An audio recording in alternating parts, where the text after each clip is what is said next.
Fala pessoal, começando mais um programa do Ruralmente Podcast e como de costume, antes da gente começar, quero agradecer os nossos patrocinadores.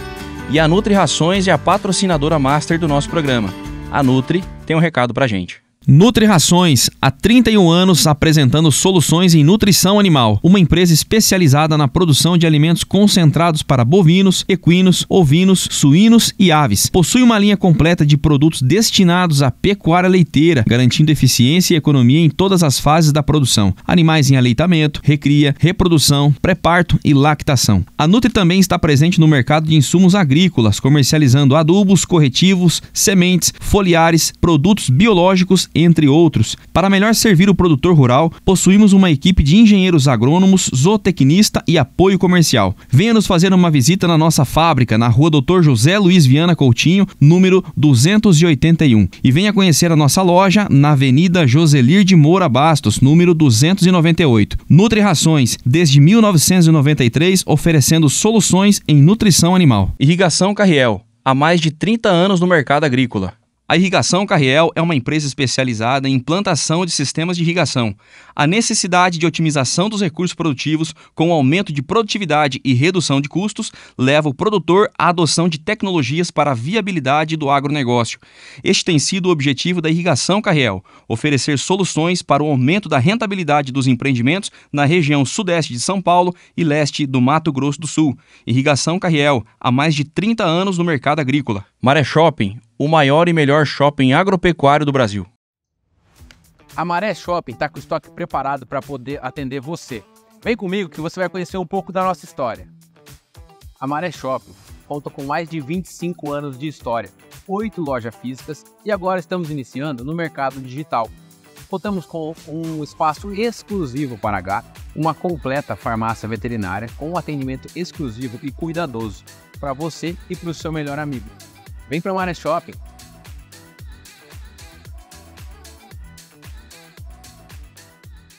Oficina Picasso, a melhor oficina da região. Desde 1981, prestando serviços em tratores e implementos. Oferecemos também assistência no campo, serviço de torno e solda e contamos com um amplo estoque de peças para tratores e implementos em geral. Entre em contato pelo número 14 3732 2773 ou pelo 14 99774 2876 ou faça uma visita no endereço Avenida Brasília, 1125. Oficina Picasso, desde 1981, prestando serviços em tratores e implementos. E eu quero aproveitar e mandar um abraço para a equipe da JS Assessoria Contábil, a solução perfeita para a sua empresa. Abertura e regularização de empresas, cálculo de impostos e guias em dia, folha de pagamento e obrigações trabalhistas, relatórios financeiros claros para você entender o seu negócio, planejamento estratégico para decidir pelo melhor regime tributário, Simples Nacional, lucro presumido, lucro real.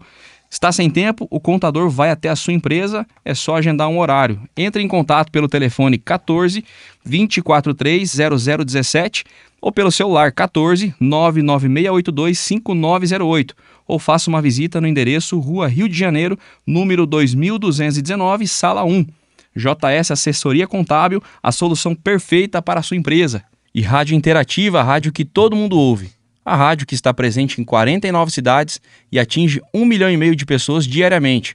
Rádio Interativa, a rádio que todo mundo ouve. E para a gente falar sobre o tema de hoje, bem-estar animal na produção de bezerros, recebo aqui a Aline Costa. É médica veterinária, possui MBA em Gestão do Leite Agrolinho pela Clínica do Leite em Piracicaba. E atualmente é supervisora da pecuária na Fazenda Ana Renata em Avaré. Aline, seja bem-vinda ao Ruralmente. Muito obrigada. E eu recebo também aqui Érica Alves, que é médica veterinária, formada pela UniFSP, já atuou em fazenda de leite e também com clínica e reprodução em aras de criação de quarto de milha. E atualmente é promotora técnica de vendas da Vaccinova. Doutora Érica, seja bem-vinda ao Ruralmente também. Muito obrigada aí pelo convite, ter feito aí, acho que vai ser bem bacana o nosso bate-papo. E vamos conversando aí. É isso aí. E aquilo que a gente tava falando, né? A gente sempre se encontra na fazenda lá, a gente tá sempre falando do que né? Falando da pecuária. Às vezes o encontro nosso na fazenda é quase que um podcast também, né? Aí. Só não tem as câmeras daí gravando, mas a gente sempre bate um papo, conversa como é que tá aí. Os outros clientes também a gente conversa. É isso aí. Vamos lá, tem bastante pergunta aqui, tô com bastante dúvida. O pessoal que nos acompanha mandou pergunta também. E tem o nosso amigo Tatu, Ah, o nosso encarregado do gado lá da Fazenda Bela Vista, mandou um monte de mandou pergunta também. perguntas também? Mandou. Oh, meu Deus do céu. Mas é isso aí. Bom, pra gente começar, eu queria saber de vocês como que vocês iniciaram no agro, né? Vamos começar por ordem alfabética, começar Aí. pela Aline. Conta pra gente, como é que você iniciou no agro, como é que foi? Depois que eu finalizei minha faculdade, eu sempre tive vontade de mexer com bovinos. Mas o que me apareceu de oportunidade foi bovino de corte. Fui para Porto Feliz, fiquei 2 anos. Depois eu retornei para Avaré. Aí eu tive uma oportunidade com pecuária de leite. Fiquei 2 anos em Cerqueira César, mexendo com gado de leite. Retornei para Avaré. Montei uma consultoria, criação de bezerras e qualidade do leite. Fiquei mais ou menos 1 ano e meio trabalhando com isso. Foi quando eu conheci a propriedade que eu estou hoje.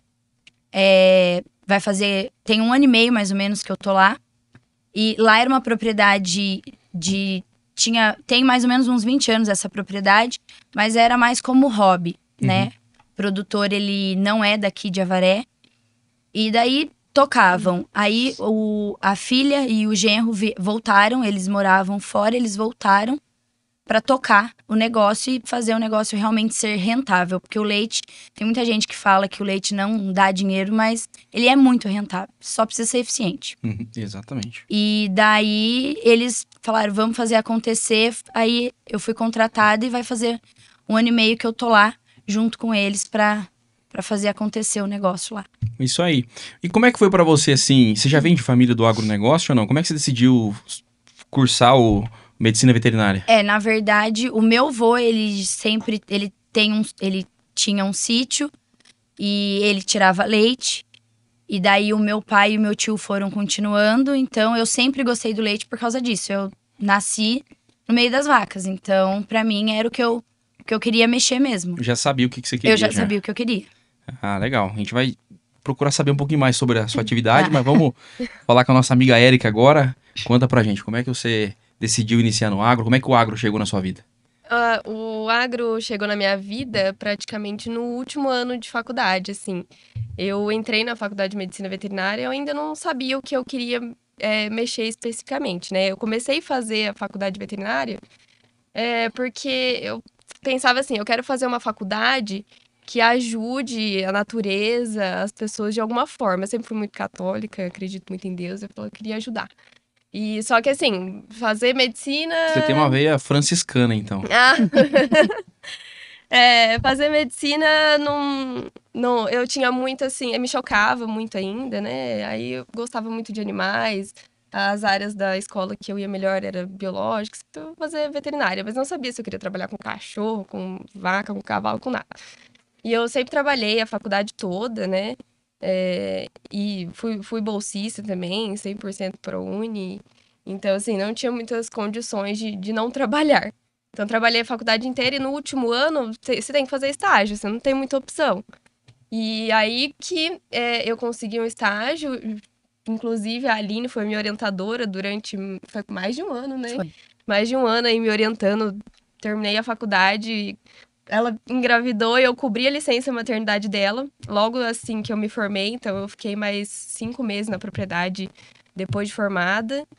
E aí, depois, eu fiz assim, minha vida fez assim, porque eu entrei em vários caminhos, né? Fui pro leite, fiquei um tempo no leite. Também tive que fazer estágio no hospital também, né? Que a gente tem que ficar um período lá, pega um pouquinho de clínica, de pequenos. E aí, eu tinha interesse também no cavalo, em conhecer, né? E aí, parei um tempo também do estágio lá. Fiquei 4 meses fazendo estágio com reprodução equina com a Milena.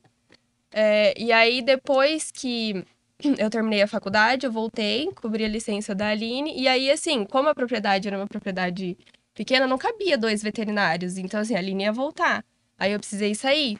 Mas, assim, eu fiquei praticamente 1 semana parada. Aí eu fui trabalhar com o César Garcia, me chamou pra ir lá. Falou, não, vem pra cá que a Amanda também estava grávida, inclusive. Então, eu cobri 2 licenças de maternidade seguidas. Então, eu cobri da Aline, depois fui pro César, fiquei uns 2 meses lá, cobrindo da Amanda também. E aí a Amanda voltou e lá no César também já tinham 2 veterinários, um zootecnista, então também não tinha como eu ficar. Mas ele não me deixou desamparado, ele falou, não, você vai ficar aqui até a gente arrumar alguma coisa pra você. E por coincidência, a empregada dele, a doméstica dele, o pai dela era gerente de uma fazenda de criação em Bauru. E ela falou assim pra mim, Érica, você só trabalha com vaca ou você trabalha com outra coisa? Não, com o que aparecer, por enquanto eu tô precisando trabalhar. No começo de tudo, né? E como eu já tinha um pouco vamos dizer, fiz 4 meses de estágio em reprodução equina. Não era lá muita coisa, mas eu falei, dá pra me virar, né? Chego lá e foi o que aconteceu.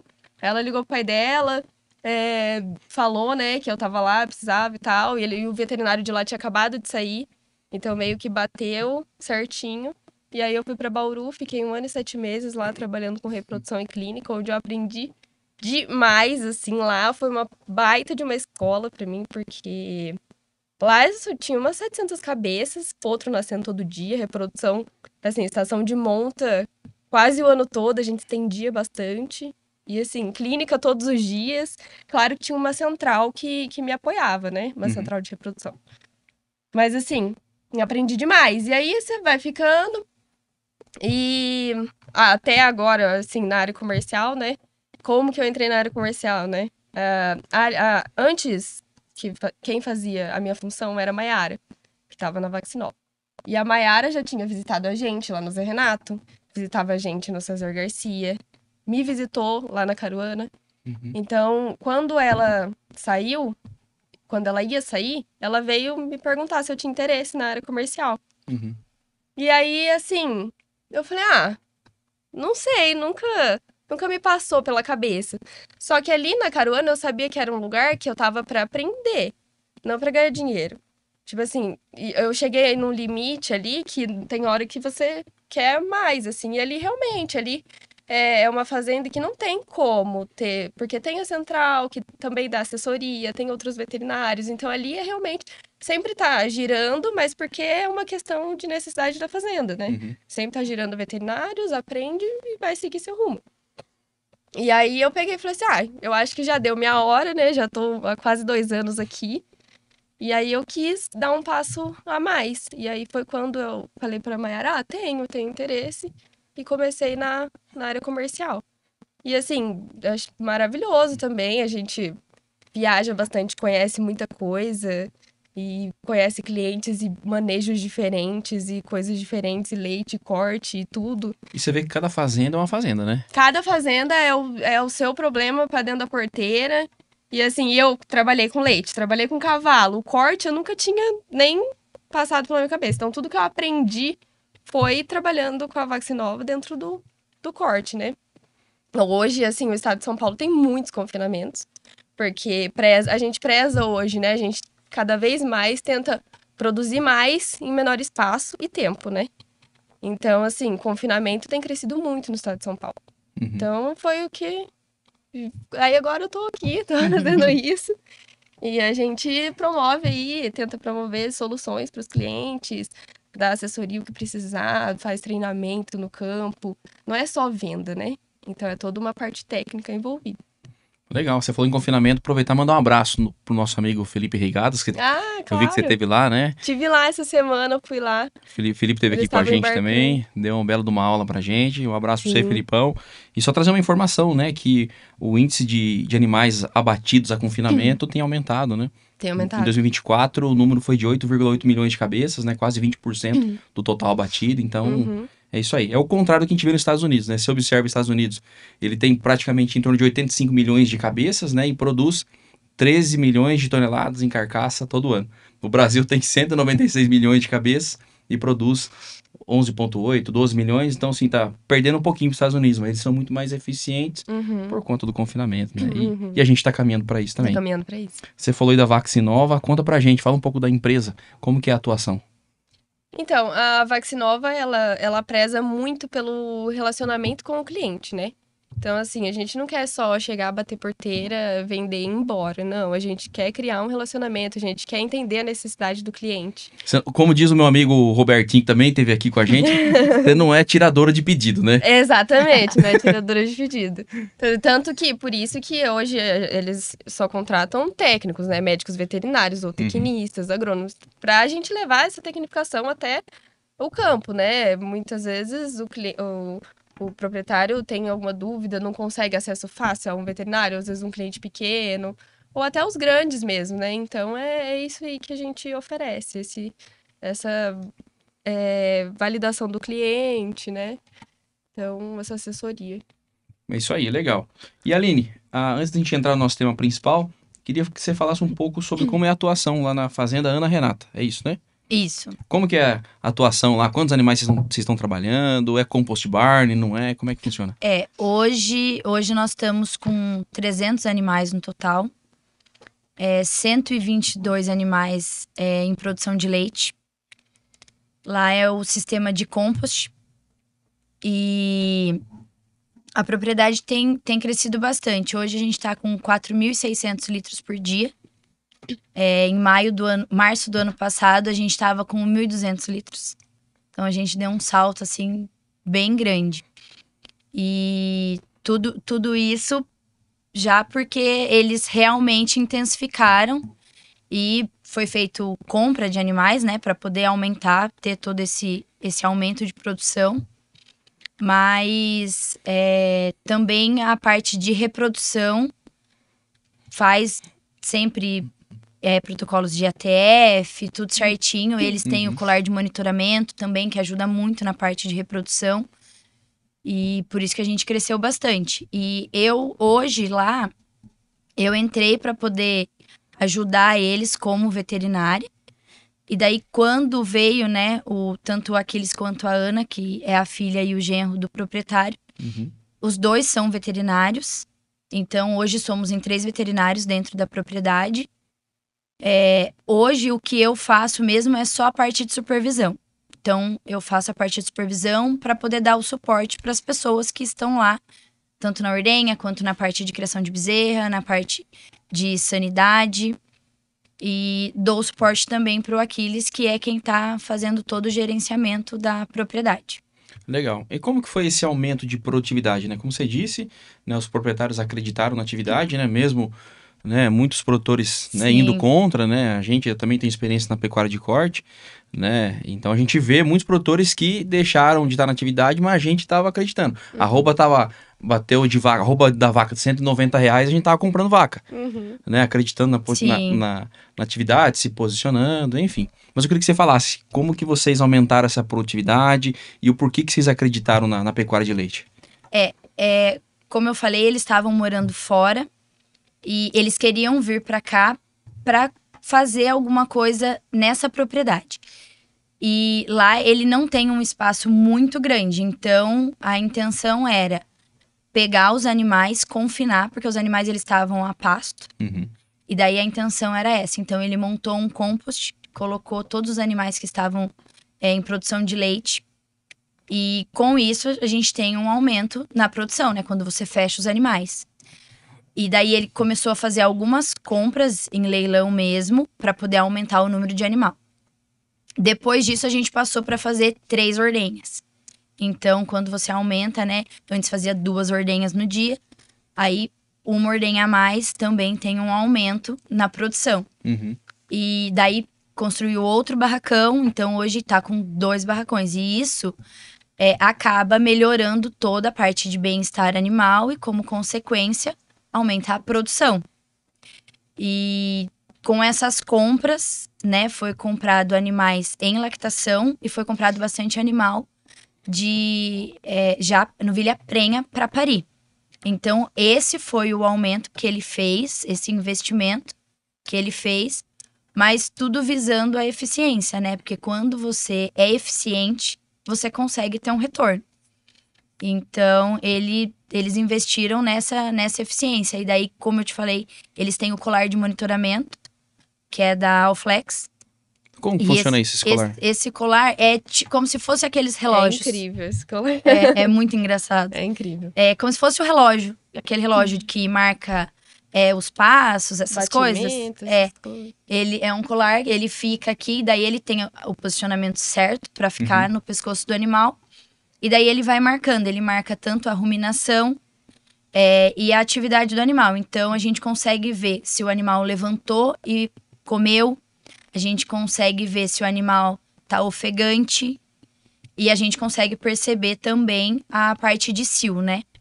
Então, precisa ficar mais ou menos uns 7 dias o colar no animal para ele poder entender o comportamento de cada animal. Eles têm todo um algoritmo pensado, mas precisa de pelo menos 7 dias em cada animal para ele poder entender o comportamento daquele animal. E daí, com isso, você consegue ser muito mais preciso na parte de cio, porque nesse colar é até interessante que ele tem lá no aplicativo, ele tem uma barra para sêmen sexado e sêmen convencional, quando ele dá o cio. Então, você sabe qual o melhor horário para você usar um sêmen sexado e qual o melhor horário para você usar um sêmen convencional. Então, você consegue ser muito mais preciso na parte de inseminação. E na parte de saúde, ele também ajuda muito. Porque um animal que ela ruminava 400 minutos por dia, se começou a cair, você sabe que esse animal, ele tá diminuindo a ingestão. Diminuiu a ingestão, alguma coisa está acontecendo. Então, daí, o pessoal puxa esse animal, né? Porque daí vem alertas, todo mundo tem o aplicativo no celular. E daí vem alerta no celular, você vê que aquele animal, ele tá entrando ali na lista de saúde. Você puxa o animal, faz todo o exame clínico. Se por um acaso, às vezes, acontece de você fazer o exame clínico, o animal, visivelmente ali, não tem nada. Ele tá bem. Mas ele tá apitando. Então, daí a gente tem um protocolo para isso, né? Um tratamento suporte e devolve o animal. E daí a gente vai acompanhando, né? Se o animal continua caindo, você puxa de novo, que daí com certeza você vai achar. Ou uma mastite, ou às vezes uma tristeza parasitária, que ali ainda a gente tem carrapato para os animais que estão fora, né? Porque não é todos confinados, a parte de recria nossa é fora. E tem muita mosca, né? Agora reduziu um pouco, no inverno reduz um pouco, e daí também foi feito todo um trabalho lá com a parte de dejetos, então reduz um pouco. Mas ainda tem tristeza parasitária, porque quando a gente faz compra, a gente pega animal de outras propriedades que 100% confinado ali dentro, então não tem contato com isso. Então uma mosca acaba tendo esse problema. Então você pega tristeza parasitária muito cedo, mastite, essas outras alterações que o animal pode ter, você acaba pegando muito cedo com esse colar. Então a gente consegue ser eficiente nessa parte. Bacana. Você disse uma coisa agora, eu vou tirar uma dúvida minha agora, que eu não sabia. Lá na Fazenda Bela Vista, do seu Ivan Camargo, um abraço pro seu Ivan, a gente tem algumas vacas de leite lá que é para consumo, né? Pra gente fazer um queijo, né? E também para cuidar dos guaxinhos que tem lá. Só que eu não sabia dessas. A gente faz o sêmen sexado, né? Porque a gente quer continuar produzindo leite. Explica um pouco mais sobre isso. Como é que é isso? Se determinado horário é sêmen sexado, determinado horário é o sêmen comum. Como que funciona isso? E o porquê, né? Por que isso acontece? Quando eles começaram a fazer a parte de inseminação artificial, então era tudo sêmen convencional, né? Tem ali tanto masculino quanto feminino. E daí eles foram fazendo alguns avanços tecnológicos, e daí eles criaram uma máquina que eles fazem uma separação do sêmen, do que seria o gameta masculino do gameta feminino. Então, quando a gente fala do sêmen convencional, se a gente está falando ali desse monitoramento que a gente tem, como ver certinho, né, o horário que ela vai ovular, quando a gente está falando do sêmen convencional, a gente antecipa um pouco, então a gente faz mais cedo. Porque o sêmen convencional, ele tem vamos dizer assim, uma durabilidade maior, né? Ele não passou por tantos processos. Então, você consegue ter uma durabilidade melhor dele. Quando a gente fala do sêmen sexado, ele passou por mais um processo além do que passou o convencional. Então, ele já tem uma menor quantidade, né, de espermatozoide ali. Então, você precisa ser um pouco mais preciso. E daí, você faz um pouco depois. Porque daí a gente usa quando já teve a ovulação do animal. Então, quando a gente o acompanha pelo monitoramento, sempre o sêmen, se a gente for usar o sêmen sexado, a gente vai usar depois do que seria o convencional. Deve dar mais ou menos umas 4 horas quando a gente acompanha ali pelo monitoramento. Lá a gente é bem, assim, fica bem em cima. Então, todos os animais, mesmo vaca de segunda, terceira lactação, até a segunda inseminação dela é com sêmen sexado. Isso não é todo mundo que faz, porque o sêmen sexado ele custa bem mais caro. Mas lá eles usam. Porque daí a gente consegue ter uma maior chance de fêmeas, né? Que é o que a gente preconiza no gado de leite. Então, até a terceira inseminação de uma novilha, a gente usa o sêmen sexado. E quando já é vaca, né? Já passou da primeira lactação, a gente usa o sêmen sexado até a segunda. A partir disso, a gente usa só o sêmen convencional, por questão de custo daí. Mas é bem interessante a parte de sêmen sexado, principalmente pro gado de leite. Então, eu posso fazer uma pergunta também? Eu posso fazer uma pergunta? Opa, fica à vontade, vai lá. Não, então assim, por exemplo, o Allflex, ele vai dar alerta se a vaca, por exemplo, tá no cio, fica aceitando monta. Quando você quer inseminar com sêmen convencional, você espera ela parar de aceitar monta. Tipo, se ela tá aceitando monta cedo, vai inseminar tarde. E com o sexado? Aí, Então, você mas falou que daí... tendo colar ou não? Com o colar. Com o colar, a gente não faz, observação de observa, mas pra gente tomar a decisão de quando inseminar, é só pelo monitoramento. Só pelo monitoramento. Tá, se for só acompanhamento sem colar, daí não tem como. Não tem como. Adivinhar. Não tem como, não. Mas e o que é esse dado que ele dá pra diferenciar isso? Tipo, Algoritmo. Não sei assim, especificar o que ele diferencia, tá? Mas a gente sabe que, assim, o sêmen sexado, ele vai ser utilizado muito mais próximo da ovulação mesmo do animal. Igual porque insemina de congelar tem que ser sempre depois da ovulação. Isso, então, é o mesmo processo. Só que daí, como tem o colar ali, você abre, então você consegue ver na barrinha. Logo que vem o alerta, ele te fala, 19 horas para a ovulação do animal.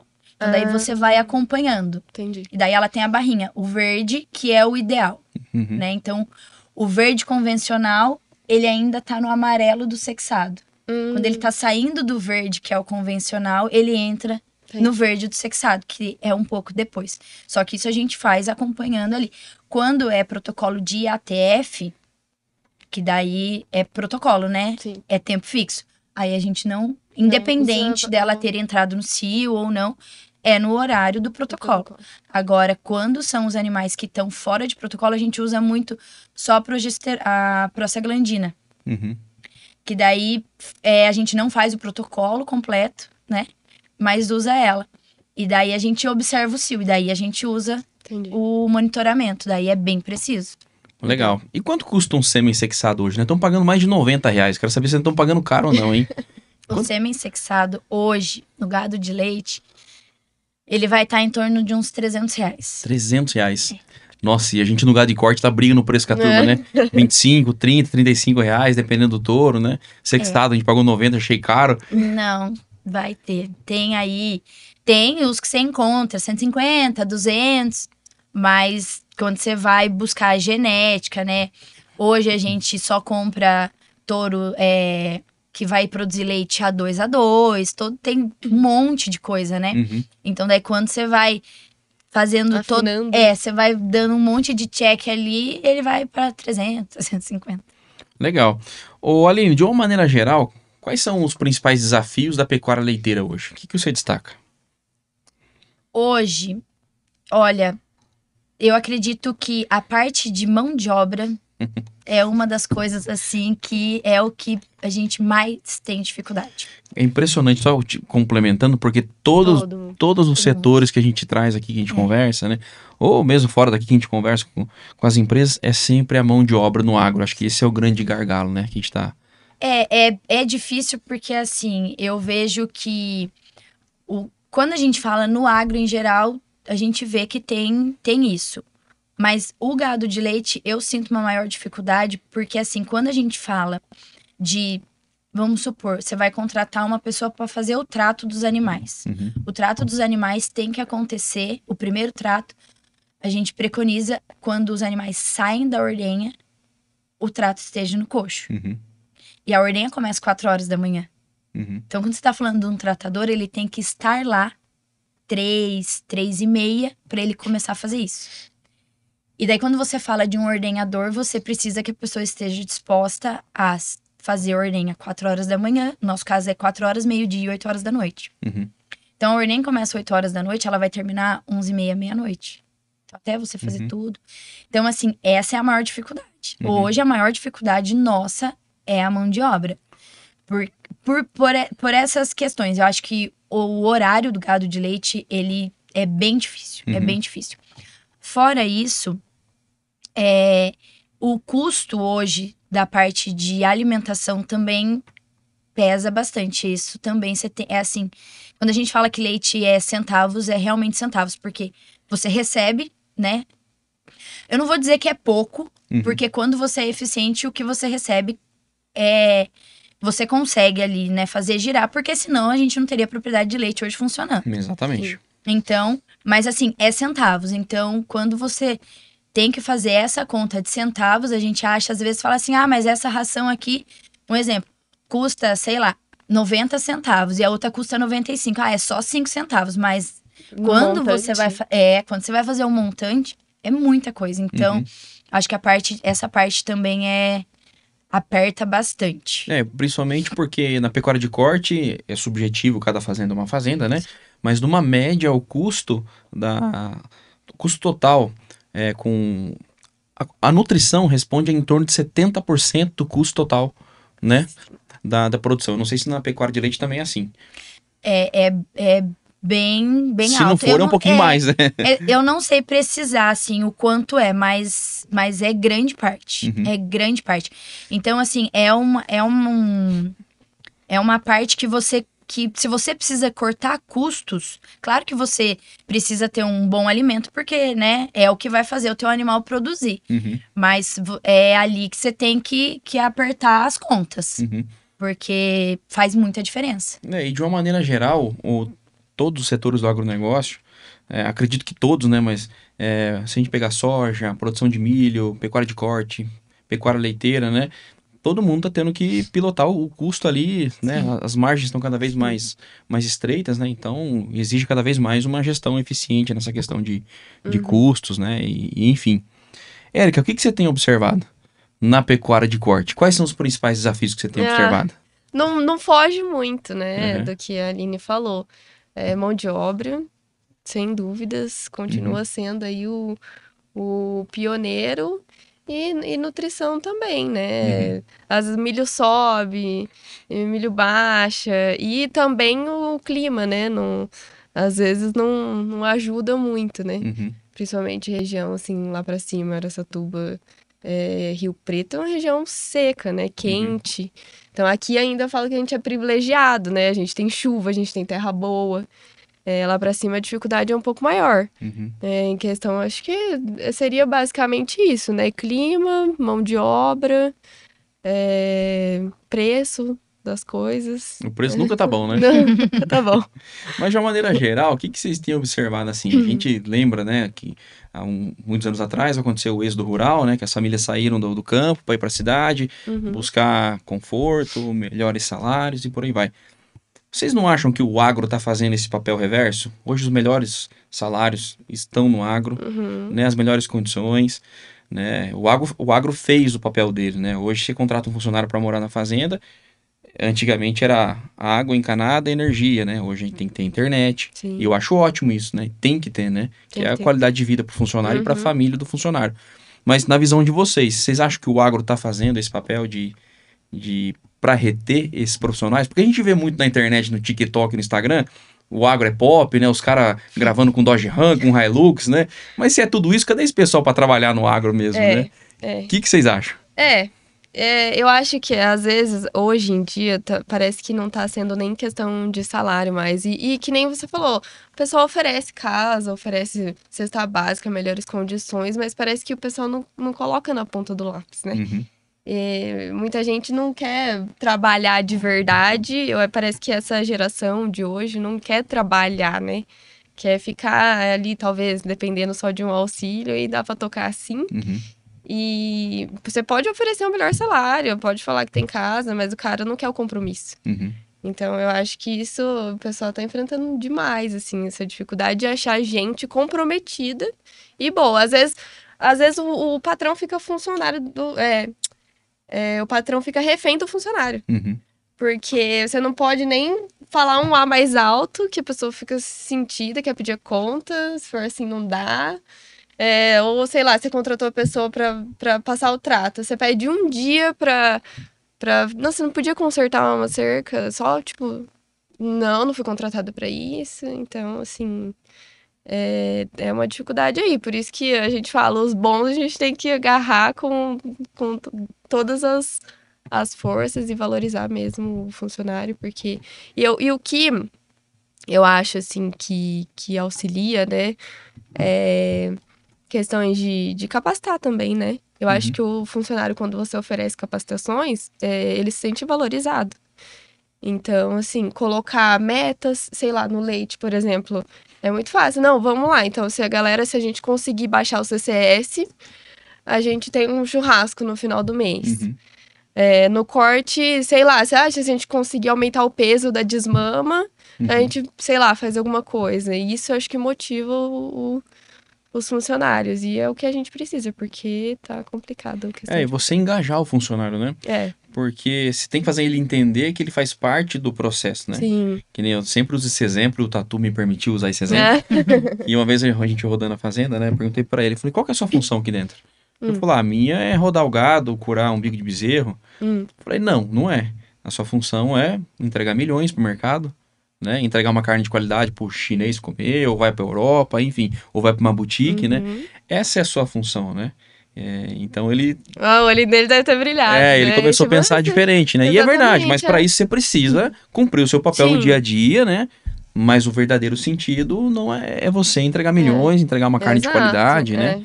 E acho isso. Que é isso que a gente precisa do processo para chegar lá no final, né? E às vezes eles não se sentem parte desse processo, né? Eles são a parte principal, né? É isso aí. Do processo. Porque que nem a gente fala, hoje, pra gente ter um produto de boa qualidade, a gente fala os pilares, né? Vamos lá.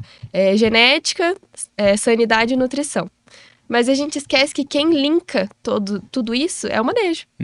E se a gente não tiver pessoas fazendo esse manejo, a gente tá perdido, né? Não tem como hoje as máquinas substituírem. Hoje tá vindo, né? As máquinas de ordenha. Sim. Mas ainda não é uma realidade porque custo, né? E fora as manutenções, né? Hoje tem robô, né? Tem robô pra poder tira fazer leite, a ordenha. por exemplo. Só que mesmo assim você precisa ter uma pessoa Pra monitorar o robô. você tem vaca que ela é preguiçosa, né? E daí ela não vai pro robô. E daí você tem que ter uma pessoa, tipo, vamos lá, né? Então, assim, ainda assim você precisa. Mesmo com robô, você precisa, né? Então, a parte de funcionário é realmente o gargalo. Devia ser um pilar, né? Sim. Também. E essa questão de... que ela falou dessa parte aí, de tipo, se conseguir isso, a gente tem isso. Isso é uma das coisas que a gente tem lá. Lá a gente tem isso. Tem vários critérios de bonificação, né? E tudo isso é falado quando a gente vai contratar. E mesmo assim, a gente passou aí uns 2 meses penando para conseguir funcionário. Graças a Deus a gente conseguiu. Mas a gente tem todos os critérios de bonificação, né? Para conseguir... Porque é o que eles falam, né? Se o nosso bolo aumenta, então a parte, né, para o funcionário também vai aumentar. Mas a gente tem tudo isso para melhorar. E eu tenho visto que tem bastante gente que quer, sabe? Que quer estar ali, quer trabalhar. Mas,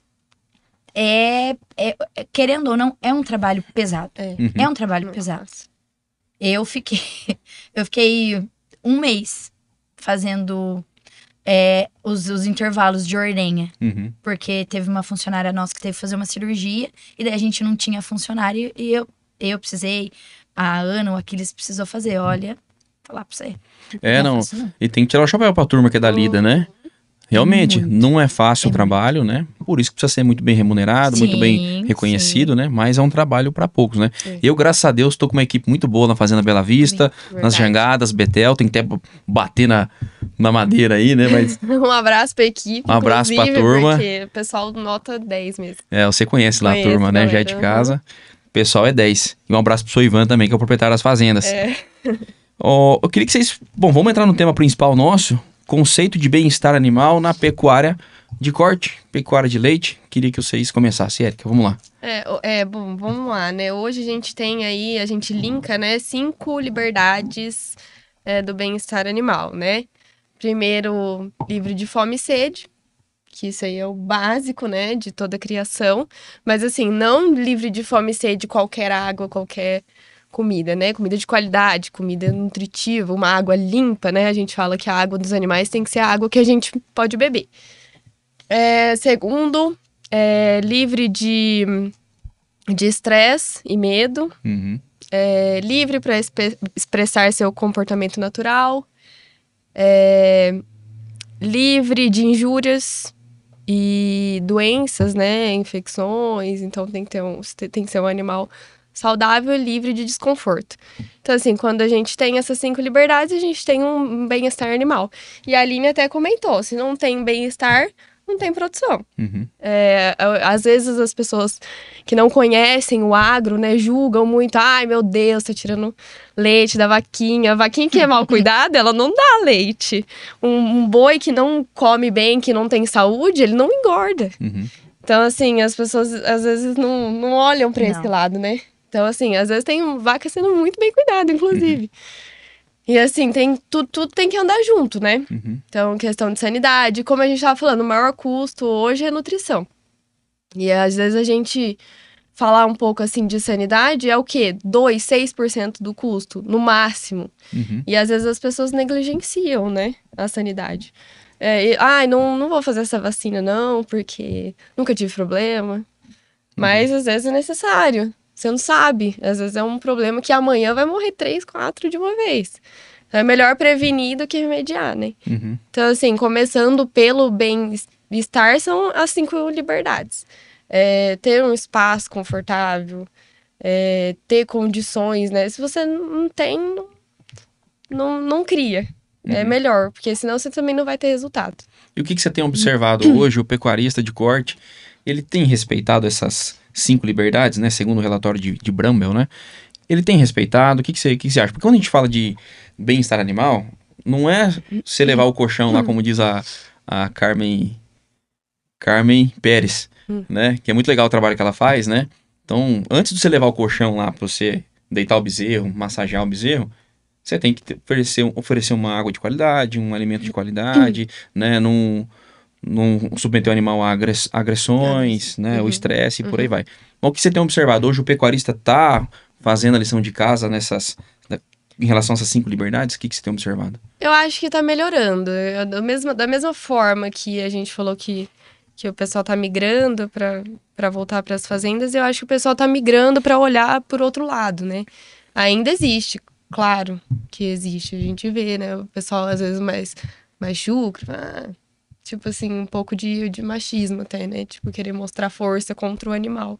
Uhum. Mas já tem melhorado muito, né? Eu acho que o pessoal que é mais tecnificado, talvez, ele já tem esse olhar pro bem-estar.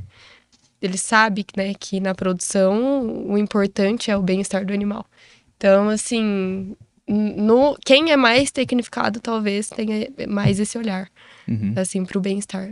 Então, ainda existe muito. Eu acho que é uma questão também de você levar o conhecimento, né? Então, às vezes não é nem culpa da pessoa.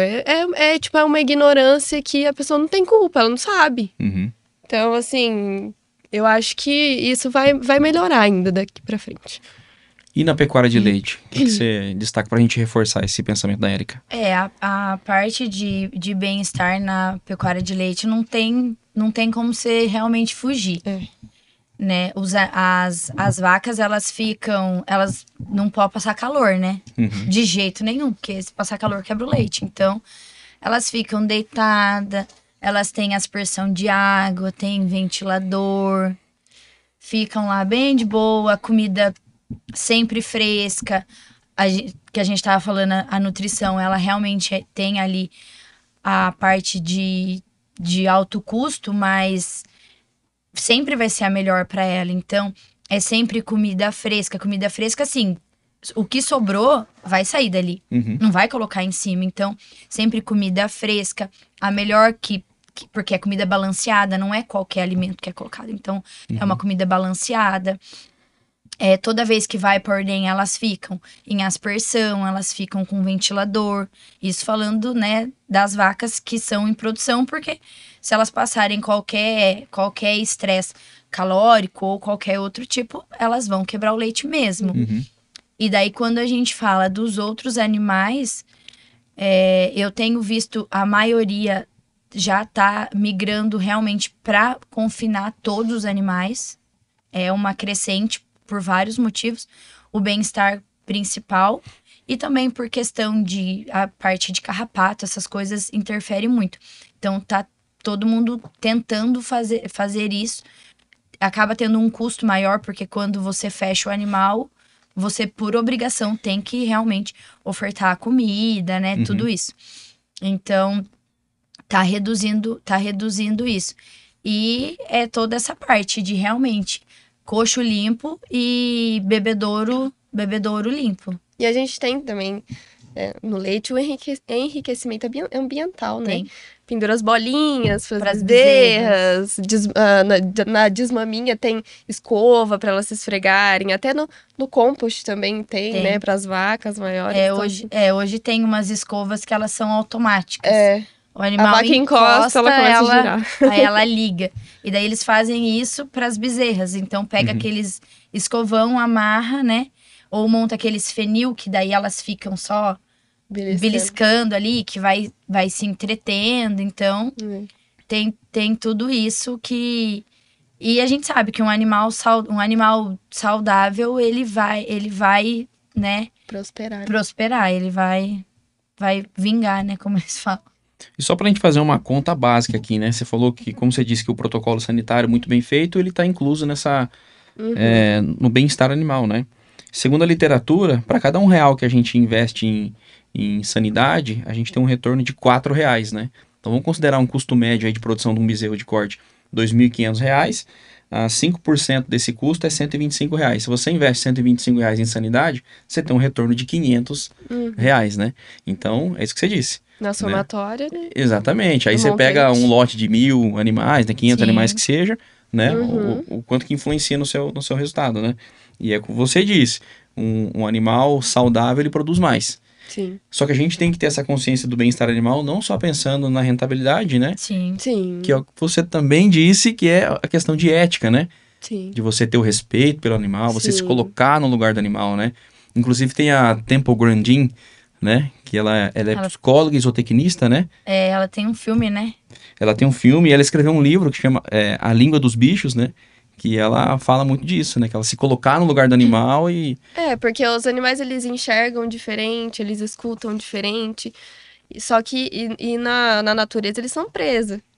Então, os predadores, para eles, é a gente. Então, a gente tem que tentar ao máximo demonstrar para eles que a gente é predador. A gente não tá ali pra predar, não naquele momento, né? Mas, aquele falando do corte... Ainda não. Mas a gente tem que tentar criar um vínculo, né? Claro que eu falo assim, isso é muito mais fácil quando a gente trabalha só com gado crioulo, né? Que o bezerro nasceu ali, desde pequeno. Agora, quando a gente fala de um boitel, por exemplo, ou de gado de compra, você não sabe a origem daquele animal. Então, muitas vezes, que nem eu falei no dia que eu fui dar o treinamento lá, é fácil eu chegar aqui e falar, vocês não podem usar choque, não pode bater, não pode nada. E aí vem um gado que refuga o curral completamente, que parece que nunca viu gente, nunca viu curral, tem um medo absurdo. Você não sabe como esse gado foi manejado a vida inteira. Então, assim, quando a gente fala do gado crioulo, é mais fácil a gente criar essa ideia de não, vamos criar um vínculo com o animal, vamos respeitar, né? Vamos fazer com que ele respeite, a gente não tenha medo, né? Porque facilita demais, facilita o manejo, a gente corre menos risco, o manejador corre menos risco, um animal que não é agressivo, você não tem risco, né? Agora o risco de pegar um animal agressivo, tomar uma cabeçada, um coice, é a todo momento.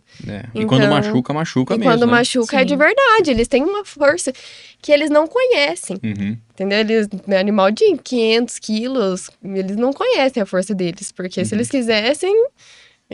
Tem alguns que, se quisessem passar por cima da gente, pula, e tem alguns que fazem. Mas, assim, não tem noção. Só querem escapar, não querem agredir, né? Isso daí que você falou da questão do animal crioulo é até engraçado. Porque como a gente acabou fazendo bastante compra para aumentar o rebanho, foi feita uma compra num leilão. E todos os animais que são criados nossos ali, você anda no meio e você não tem problema nenhum. Você não tem problema pra mexer com eles. E daí essa compra chegou. Umas novilhas. Meu Deus. Quando a gente colocou que a gente ia fazer qualquer manejo com elas, era cerca, era umas coisas assim. Chega a levar a porteira no peito. De derrubar mesmo. E daí foi passando. Hoje elas já estão, né, dentro da ordenha produzindo leite. São outros animais. Acostumaram, né? Acostumaram. E eles têm então, memória. Assim, como que pode, né? Elas chegaram até... Tem uma lá que o pessoal da ordenha fala que ela é a Nelorinha.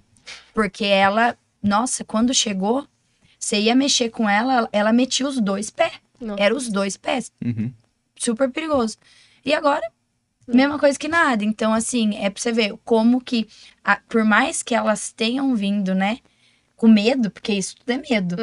Tenham vindo com medo, aí vai criando, vai vendo que, tipo, ali é um ambiente seguro, né?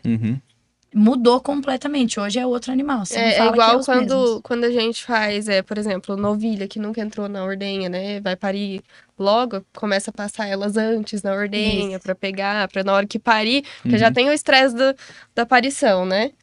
Aí vai entrar num lugar que ela nunca viu, aí é muito pior. Então, às vezes, algumas fazendas... O que a gente tem feito... o que a gente tem feito pra não ter esse estresse, porque se ela tá estressada, ela segura o leite, né? Porque pra ela liberar o leite, precisa de ocitocina. Ocitocina é o hormônio do bem-estar, né? Ela tem que estar feliz, senão ela não libera. E daí a gente une 2 coisas. Isso de, né, tranquilizar os animais e fazer o pé dilúvio. Então, como a gente precisa fazer o pé dilúvio nesses animais, mesmo que não estejam dentro da ordenha, já aproveita então uma vez por semana, passa todos os animais dentro da ordenha, elas já vão estar adaptadas ao ambiente, e daí passa no pé dilúvio. Então, quando elas estão parindo, elas têm cosquinha, que a gente fala, né? Então, elas, às vezes, ficam meio arredias, porque você tá colocando a mão ali num lugar que elas não estão acostumadas. Mas, de entrar, elas já entram tranquilo. Então, esse estresse, elas já não têm mais. Então, é tudo isso. São coisas que, às vezes, a gente faz no dia a dia que a gente não percebe, né? Que é bem-estar animal. Mas, no final, é bem-estar animal, né? E na hora que para de fazer, você sente uma diferença. Uma diferença enorme. Exatamente. É isso aí. Eu queria fazer uma denúncia aqui, porque eu vi o nosso amigo Tatu com a vaca leiteira, dando cabeçada na vaca. Ele disse que era pra liberar ocitocina, viu? Quer a denúncia aqui? Fez o papel do bezerro. No Uber, ele vê. Coisa feia, hein, Tatu? Ai, meu Deus. Bom, nasceu o bezerro, né? Eu queria que vocês falassem quais são os protocolos, né, no nascimento. O que vocês destacam, tanto no corte quanto no leite? Prioridade, cura de umbigo. Sem dúvidas nenhuma, né? E o porquê? Explica pra gente o porquê. Porque o umbigo é a porta de entrada, né? Ali a gente tem 3 caninhos, artéria, veia e úraco. E quando você não cura direito um umbigo, ele fica aberto e, por exemplo, o bezerro deita toda hora, nasce no pasto, então qualquer contaminação pode entrar. E ali, além de ser uma porta de entrada, também é um canal, porque cada artéria e veia vai ligar alguma coisa. Então, cada doença que o animal tiver, se o umbigo não for bem curado, você já sabe até por onde entrou. Então, essa é a importância da cura do umbigo. E acho que a segunda coisa, quer acrescentar alguma coisa na cura do umbigo? Não, é isso. Se vocês puderem falar como que é feita a cura do umbigo, né? Que é iodo? A gente indica o iodo 10%, né? Se a pessoa não quiser tão concentrado assim, pode diluir com álcool, né? Mas, assim, uma proporção de 7:3. Mas o iodo não tem pra ninguém. Eu acredito no iodo e 10% e eu sou fã dele. Não... O pessoal, quando lá no começo, quando eu mexi com gado de corte, o pessoal usava um outro produto. Mas é por pura preguiça, porque o outro produto, ele marca. E daí, se você vai andando lá, tal, você olha e fala, já curou. Mas curou no primeiro dia, só que como... É aquele roxo?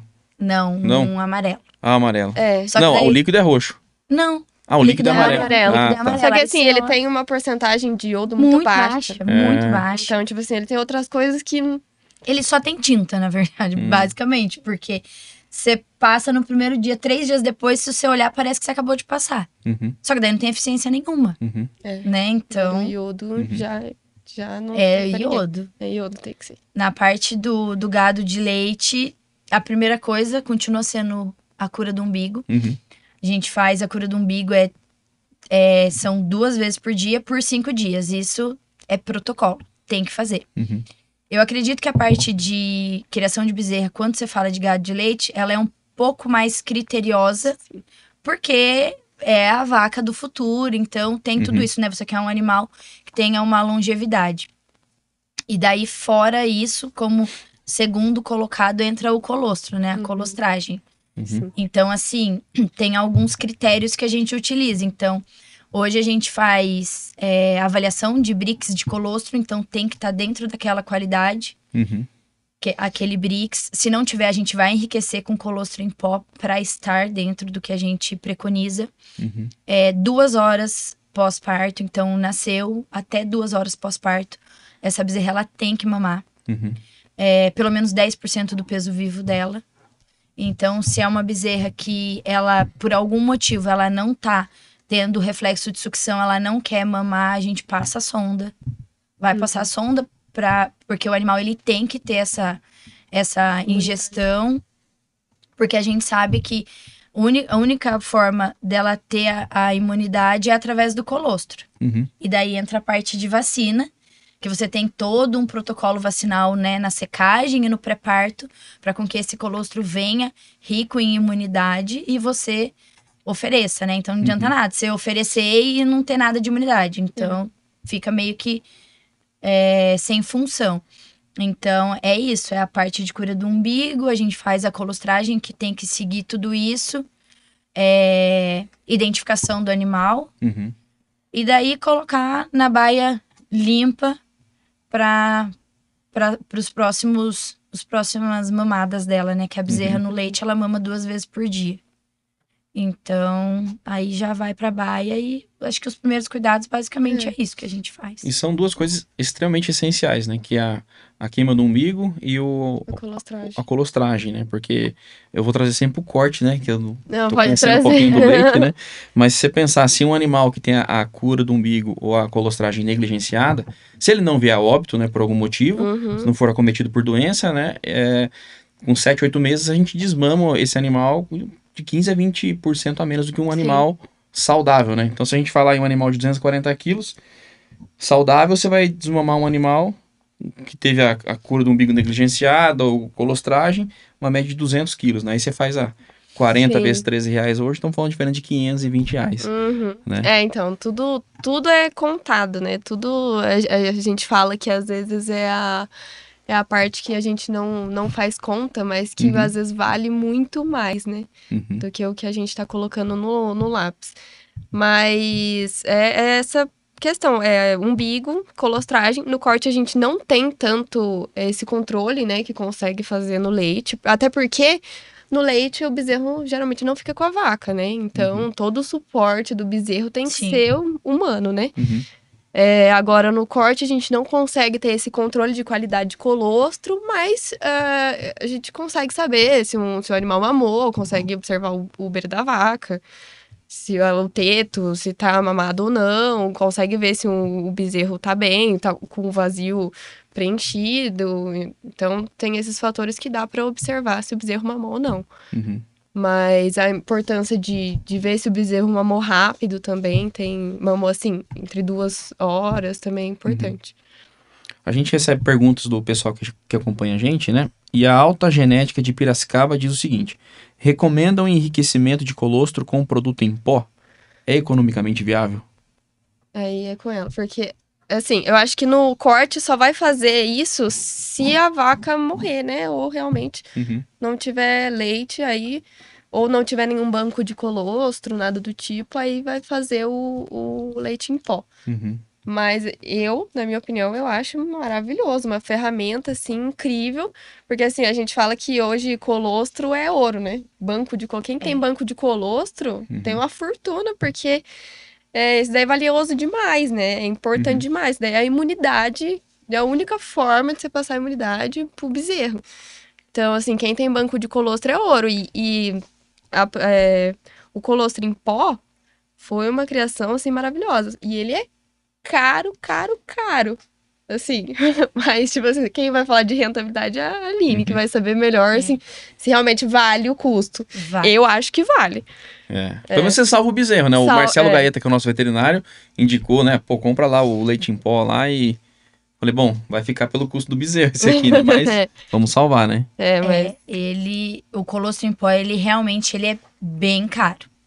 Hoje a gente usa o colostro em pó só para enriquecimento.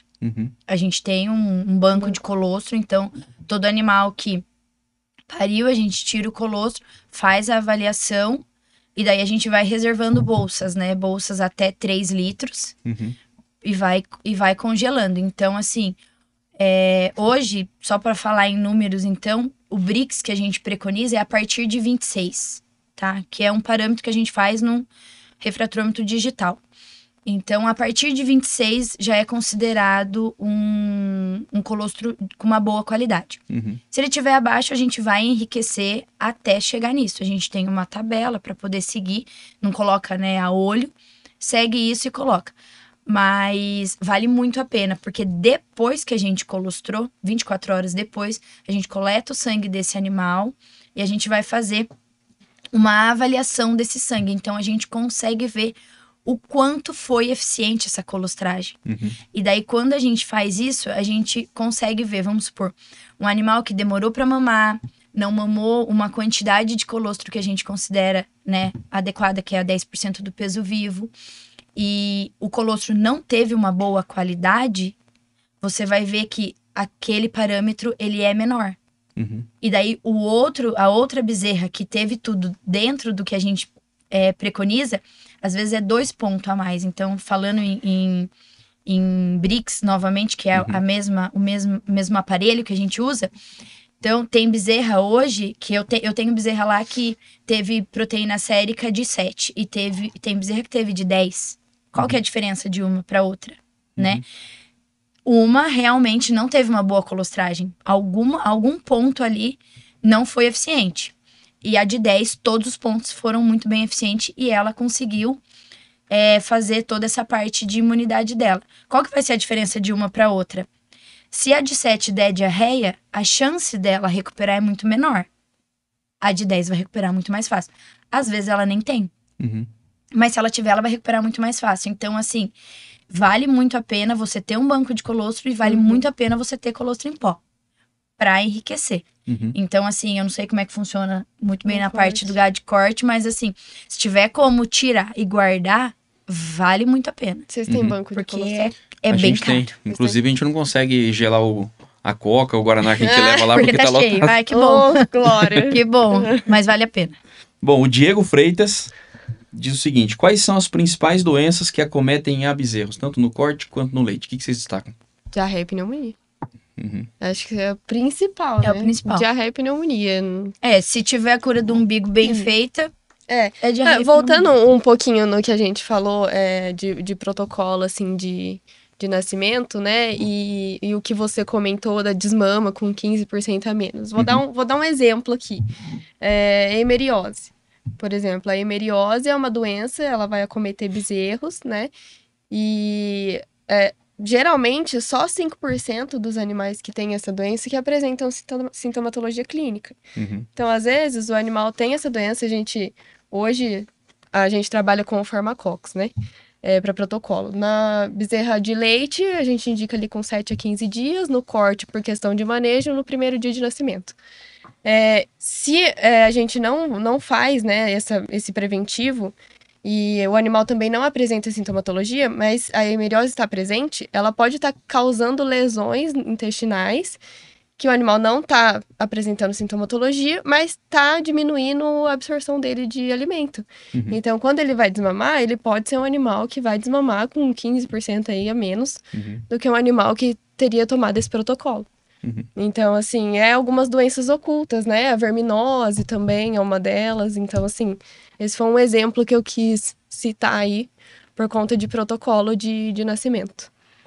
E aí, respondendo a pergunta do Diego Freitas. Diarreia e pneumonia. Não é isso. Diarreia e pneumonia. Acho que até os primeiros 3 meses, no gado de leite, que a gente mais vê é diarreia. Isso. A pneumonia vem um pouquinho tardia. Um pouco depois. A pneumonia, ela vem depois. E às vezes, uma puxa a outra, né? A imunidade cai, o bezerro tá com diarreia, a imunidade cai, ele adquire a pneumonia. Na maioria das vezes. A pneumonia, geralmente, ela é secundária. Isso. E daí, fora isso, quando começa depois dos 3 meses, aí você também começa a ver tristeza parasitária, né? Daí também. E aí, agentes pode ser vários, né? Vários tipos de bactéria, vírus, fungo, Sim. Qualquer coisa pode causar. Até que nem a eimeriose, ela é um parasita, né? Então, sim, são vários agentes. Salmonelose. Essa é braba, hein? Então, Nossa. Não, e é terrível que quando você começa a perder animal, né? É a coisa mais triste do mundo, né? Sim. Por isso que você não tem que tentar adivinhar o que é, né? Vocês, já como médico veterinário, faz um diagnóstico. Né? Coleta a fezes, já manda pro laboratório, melhor. Já identifica o que é e trata da maneira correta, né? Isso, porque senão você fica gastando medicamento e criando resistência também, né? Então, assim, a importância do diagnóstico... Hoje o diagnóstico tem que ser prioridade, né? E muitas vezes não é. Ele aconteceu alguma coisa, vai no tiro cego, né? Vai fazer o diagnóstico, né? Vai fazer... Vai buscar depois que perdeu o animal. Ou quando nada mais tá resolvendo. Aí vai buscar. Atrás do diagnóstico. Uhum. Então, assim, acho que ele tinha que ser prioridade. Legal. Bom, a gente tem mais uma pergunta aqui. O Tiago Abreu, ele diz o seguinte: Aline, como é feito o descarte de bezerros machos na pecuária de leite? Como eu já tinha mencionado a parte do sêmen sexado, hoje, pelo menos na onde eu estou, mas eu posso citar meio que acredito que por várias. A gente está preconizando fazer o uso do sêmen sexado e daí você reduz muito a parte de machos. Tem alguns lugares que eles utilizam esse macho, né? Eles fazem lotinhos e daí eles vão engordando. Mas hoje, aonde eu estou, a gente faz doação dos machos. Já teve outras propriedades que eu trabalhei que também faz. Então, sempre tem, assim, pessoas que, eu tenho um sitinho ali, alguma coisa. Eu tenho umas 2, 3 vaquinhas. E daí eles levam. A gente faz a doação desses animais, eles levam. E daí eles vão criando. Tem um pessoal, acho que em Iaras, eles pegavam muito em cerqueira. E tinha uma mulher que ela sempre ia me contando. E daí ela falava, isso daqui eu comprei com o dinheiro dos bezerrinhos e tal. Por quê? Porque daí eles vão criando, eles vão tendo... Muitos compram leite em pó de mercado mesmo, pra aleitar os bezerros. E daí o pessoal leva e daí eles vão ligando, aconteceu isso, aconteceu aquilo, tal. Eu sempre atendi, sempre dei o suporte pra eles, porque assim, ajuda muito a gente, né? Então, na onde eu passei, sempre foi feito doação dos machos. A gente nunca fez nenhum outro tipo de descarte. E também na onde eu passei, eles não criavam. Mas tem pessoas que a própria propriedade de leite cria. Mas geralmente essas duas finalidades que eles dão hoje, fora preconizar o sêmen sexado, que você daí reduz muito a incidência de nascimento de macho. Perfeito. A gente só vai fazer uma pequena pausa, porque aí Solo tem um recado pra gente. Você sabia que o sucesso da sua produção começa no solo? O solo é a base de tudo e cuidar bem dele é essencial para garantir uma colheita abundante e lucrativa. Um manejo eficiente e inteligente é a base para colheitas de sucesso. Com as técnicas certas, você pode maximizar o potencial do seu solo e obter resultados incríveis. A E-Solo traz soluções que transformam desafios em oportunidades. Com nossa consultoria personalizada, você pode monitorar e melhorar a saúde do seu solo, garantindo um futuro mais próspero para sua produção. Chega de contar com a sorte. A agricultura moderna não pode depender apenas do acaso. Resultados incríveis vêm da estratégia certa. Planejamento e tecnologia são essenciais para o sucesso. Com a E-Solo, você tem acesso a dados precisos, mapas de fertilidade detalhados, informações em tempo real e soluções personalizadas para a realidade da sua propriedade. Transforme sua produção com eficiência e inovação. Na E-Solo, você investe em uma parceria que gera lucros sustentáveis e duradouros para o futuro. São mais de 100 mil hectares transformados pela nossa consultoria especializada em grãos, cana-de-açúcar, citros e outras culturas agrícolas. Além disso, trabalhamos com integração lavoura-pecuária, promovendo práticas sustentáveis na região sudoeste de São Paulo, norte de Goiás, Mato Grosso do Sul e norte do Paraná, beneficiando produtores e o meio ambiente. Para você de outras regiões, conheça a E-Solo Digital, atendimento 100% online e personalizado, levando nossas soluções diretamente até você. Esteja no controle total da sua produção. Acesse agora mesmo nosso site e faça a escolha certa para a sua fazenda. Aline, Érica, a gente está quase chegando no final do nosso programa, mas eu queria que vocês falassem, principalmente para o pessoal que está iniciando aí na medicina veterinária, está ingressando no mercado de trabalho, qual que é o perfil do médico veterinário que o mercado tem buscado? O que vocês avaliam? Começa pela Aline, ordem alfabética, vamos lá.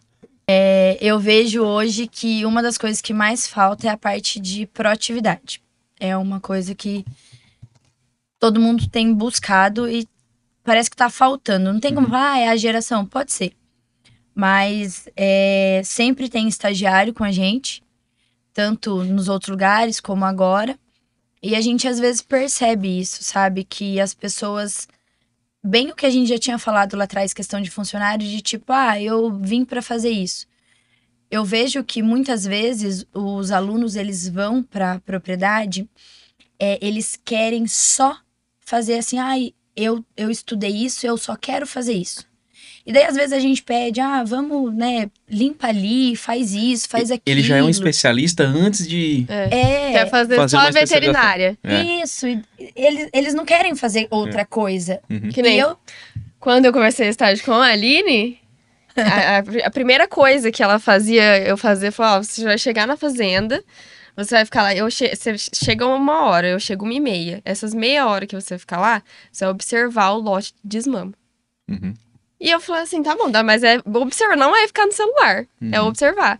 E isso, cara, foi maravilhoso, porque depois você pega um olho, tipo assim, eu sabia que bicho que tava doente, que era melhor que esse Alflex aí. Porque você viu o comportamento do animal. Você fala, não, aquele é normal, tá um pouquinho mais afastado do grupo. Agora esse aqui não é. Fala, pode pegar que tá com febre. E era batata. Tipo assim, então assim, essa meia hora, você acha hoje em dia que o pessoal ia ficar olhando? Não fica. Ia ficar no celular. Exatamente. Segunda coisa, ela falava assim, não, a gente vai lá no bezerreiro, limpar a coxa de água, passar ração pras bezerras. Limpar a coxa. Então assim, você acha que eles querem limpar coxa hoje?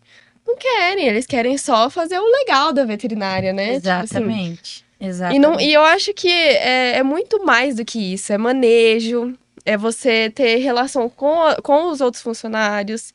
Então, eu acho que a veterinária hoje falta muita gente. Eu até te cortei. Não, fica à vontade. E já comecei a falar. Falta muita gente com experiência em manejo. Às vezes tem conhecimento farmacológico, fisiológico, mas não sabe como é que chega no animal pra tratar, né? Então, pode continuar agora. É isso, porque assim, teve uma professora uma vez que falou pra mim que se você não sabe limpar uma baia, você não sabe pedir pra limpar. Como é que você vai cobrar depois? Porque você não sabe fazer. Então, assim, eu preconizo, né? Ela falando que eu fazia e eu continuo do mesmo jeito. Então, assim, eu preconizo isso, de fazer tudo. Tem que fazer tudo. Porque depois, quando você estiver do outro lado, você vai saber se tá bem feito, se não tá, você vai saber pedir para fazer, né? Toda essa parte.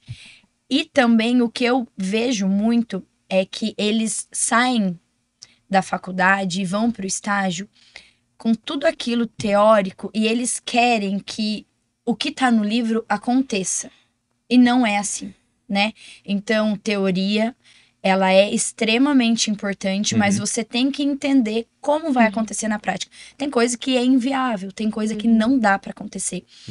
E entender isso e uma outra coisa, não julgar o tratamento e o trabalho que o veterinário que tá ali tá fazendo. Porque isso é uma coisa também que acontece. A gente acha que não, parece que não, né? Mas acontece. O estagiário, ele tá junto, né?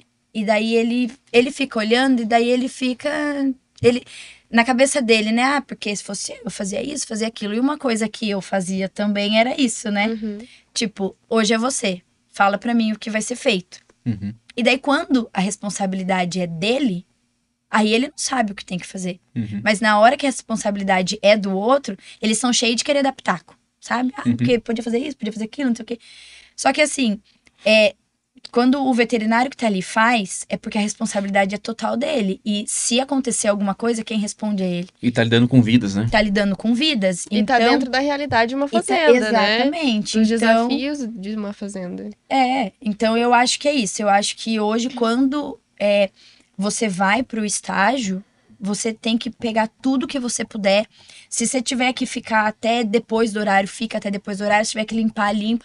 Faça tudo o que for, assim, proposto. Porque um estágio bem feito te abre muitas portas. E um estágio mal feito te fecha muitas portas. Sim. Então, eu acho que, assim, a dica, né, que eu poderia dar é isso. Vai atrás, faça muito estágio, porque é muito bom.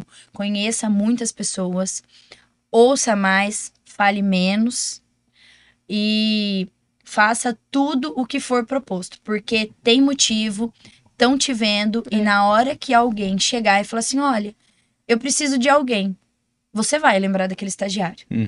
Do mesmo jeito que você vai lembrar do que você fala, putz, esse não.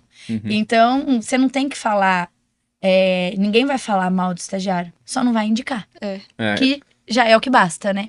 Então, eu acho que essa é a dica. Vai, faz bastante, ouça mais, fala menos, que vai dar certo. A gente acha que a gente não tá sendo visto, a gente tá sendo visto todo E momento. observado. E observado. Sempre. E hoje eu acho que não sei se em outras áreas também, mas no agro, pelo menos, é tudo o QI, né? Quem indica. Você não entra por currículo, é muito tudo difícil. é relacionamento, né? Tudo relacionamento, se conhece, se sabe se foi um bom estagiário, se sabe se trabalhou em outro lugar e fez um bom trabalho. Então, assim, eu fui estagiária da Aline, sou eternamente grata e acho que ela sabe formar pessoas também. E, assim, eu acho que também o mercado seleciona, né? Tem uma professora minha que falava assim, eu não reprovo ninguém mais no TCC, não, o mercado seleciona. Passo todo mundo, porque não vou ficar sofrendo aqui agora. E é verdade, acaba tendo, a seleção natural, né? Acaba acontecendo. E essa questão de indicação é exatamente isso. A gente sempre recebe, né? Sempre vem lá no WhatsApp. Você conhece fulano de tal? Conheço. O que você me fala? Se eu não tenho nada pra falar, eu não tenho nada pra falar, mas daí a pessoa já sabe. Porque se você tem alguma coisa boa pra falar, você vai falar, né? Então, assim, tem que ficar atento, porque realmente hoje é só indicação. E eu sempre falo que o bom trabalho ele aparece, mas o ruim também, né? Então o pessoal tem que lembrar muito disso. E fica aqui algumas dicas: bom relacionamento, proatividade, empatia, interesse pela aprendizagem e um dos itens mais importantes, né? Respeito pelos processos e pessoas. Sim. Com certeza. Certo, é isso aí. Meninas, estamos chegando ao final do nosso programa. Foi muito legal receber vocês aqui. Obrigado. Sei que é corrido o tempo de vocês, mas obrigado pela aula. Tamo junto. Sucesso a vocês. Obrigada. Obrigada. Obrigada por ter recebido a gente aqui. Foi um prazer. Foi muito legal essa conversa. A gente tava tensa, mas bem foi nervosa. maravilhoso. E poder trazer a Aline aqui também, que pra mim é uma inspiração como mulher, como profissional. Nossa, obrigada. E, assim, foi maravilhoso.